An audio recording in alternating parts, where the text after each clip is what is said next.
शहांनी आपल्याला हिंदुत्व शिकवण्याची गरज नाही, उद्धव ठाकरे यांचं वक्तव्य. तर रिजिजू गोमांस खातात, त्यांच्यासोबतच शहा जेवतात असा टोलाही ठाकरेंनी लगावलाय.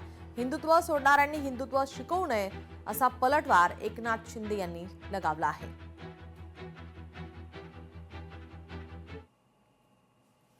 हिंदुत्वावरनं आम्हाला अमित शहा जे विचारतायत त्या अमित शहाना आम्हाला प्रश्न विचारायचा तुमच्या सगळ्यांच्या माध्यमातून की तुमच्या मंत्रिमंडळात गोमांस खाणारे मंत्री आहेत आणि ते सांगतात की मी गोमांस खातो, कोण मला अडवतोय बघतो. आणि एवढंच नाहीये तर हा एक फोटो आहे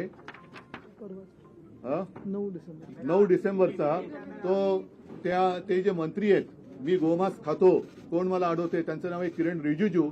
त्यांच्याबरोबर अमित शहा जेवतायत. आता त्यांच्या थाळीत आणि यांच्या थाळीत काय आहे मला माहिती नाही, पण अमित शहाना जर हिंमत असेल, माझ्या हिंदुत्वावरती त्यांना शंका घ्यायची असेल तर पहिलं रिजिजूंना त्यांनी मंत्रिमंडळातून काढलं पाहिजे, कारण रिजिजू गोमांस खातात ते स्वतः ते बोललेले आहेत. अमित शहानी मला हिंदुत्व शिकायच्या भानगडीत पडू नये. याकूब मेमनची कबर सजवली मुंबईमध्ये आणि ज्यांच्या लोकसभेच्या प्रचारामध्ये 93च्या सिरियल बॉम्बस्फोटमधला इक्बाल मुसा हा बॉम्बस्फोटचा आरोपी प्रचार करत होता.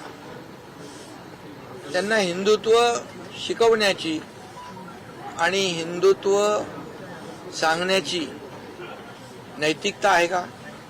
की जे हिंदुत्व हिंदुत्व हिंदुत्व हिंदुत्व काय टी शर्ट आहे का कधी काढला न सोडला?